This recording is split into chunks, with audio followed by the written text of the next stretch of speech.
Hey friends, and welcome to another Upcycled by Bri. Today I'm going to take you over to my favorite thrift store in town, The Giving Tree. They've reached out and asked for a few before and after pictures of thrift flips that I've done using items I've bought from their store, so I figured I'd just take you through the whole creative process. I'm going to go ahead and grab my purse and we'll head on over. We are here at the Giving Tree, and it is owned by the same people that own the antique mall where I have my booth, so I love to come over and support as much as I can. It's a beautiful store. They have boutique settings with thrift store prices. I'm looking for furniture today, so let's go in and see what we can find.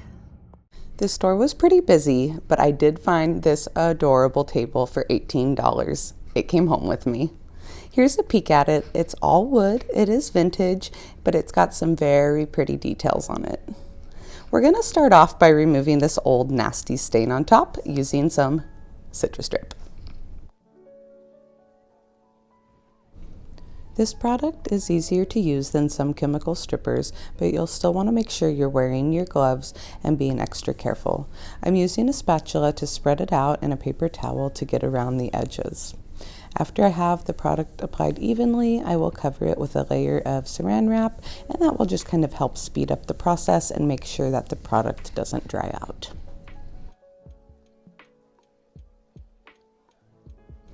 After about 2 hours, I removed the plastic wrap, and I'm using a spatula to scrape that layer of citrus strip and stain off. And then I'm just scraping it down into a plastic bag, and I will dispose of that properly. Here's a look after I've got it all scraped, and I will use regular Dawn dish soap and water now and wipe off all of the remaining citrus strip. After letting the table dry for several hours, you can see how much the wood has lightened up. I am using my orbital sander and taking it down to completely raw wood to make sure I get an even coverage with my Dark and Decrepit. This step is probably not 100% necessary, but I didn't want to risk any splotchiness, so I decided, since it was such a small table, to go ahead and sand it. Here I am using my DIY Dark and Decrepit. You guys have seen me use this for many things. I want to show you just how versatile it is. It is self-sealing and VOC free, so I can sit here and apply it safely, and then I don't have to put any other sealer on the top of it. I've got the top completely covered, and you can see the difference in the before color and the after color. Now I'm going to be using White Swan to give the base of this table a white, crisp, clean farmhouse look. Using my zebra brushes, I've got the Palm Pro and the fan brush.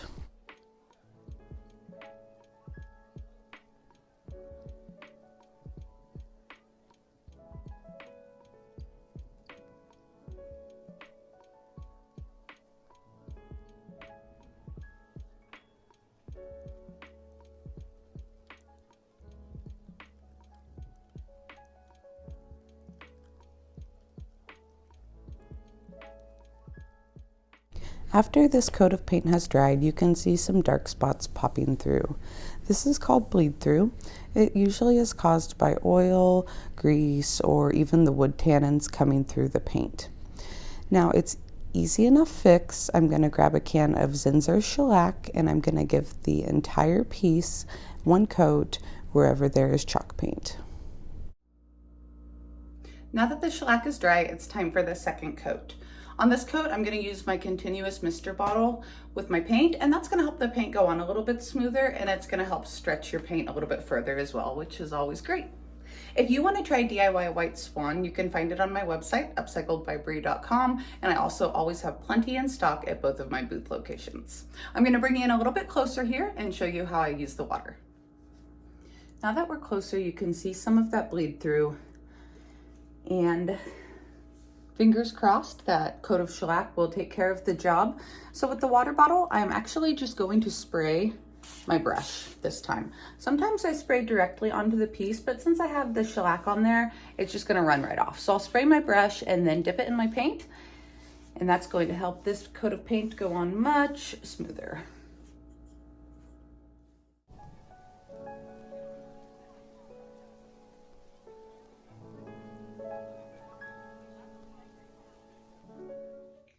The paint's dry, so it's time to distress. I'm just going to use a piece of 220 grit sandpaper and hit the edges and the corners and then some of the pretty details along here as well.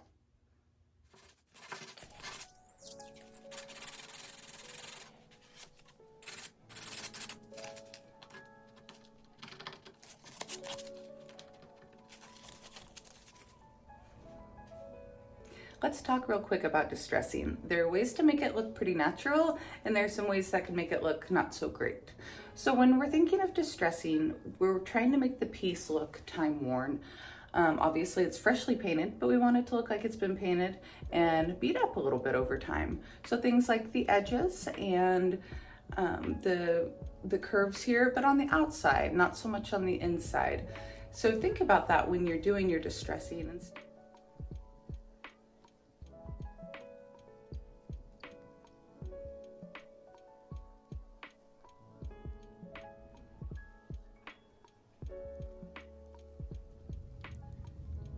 Taking a look here, you can see now I've hit the edges and those pretty little details on the side of the table, and I am happy with this amount of distressing. It really made those pretty details pop out. I am going to take it a step further and distress the top of this piece just a touch. Here's a look at the final product. I brought you in a little closer so you can see all the detailing on the edges. I am glad that I went ahead and distressed the top a little bit too. I think it helps give it that old worn feel, and it really helps the little details on the top pop as well. I'll be using my DIY clear wax to finish this job up. It's going to make it super simple. It's buttery smooth, so it applies very easily, and I'll just apply it with this wax brush using long, even strokes, going over just my chalk painted areas. If I were to use a water-based sealer on this, the chance that that bleed through would come back is highly likely, especially on these areas that I distressed with the sandpaper and those natural wood tannins are showing again. So we'll use the wax today. Plus, it's VOC free, it's super easy to apply, making this beginner flip a piece of cake.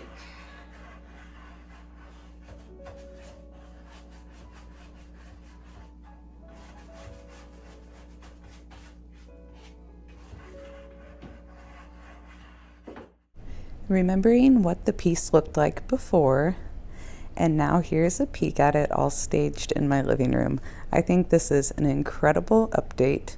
Do you think I did a good job? Drop me a comment below.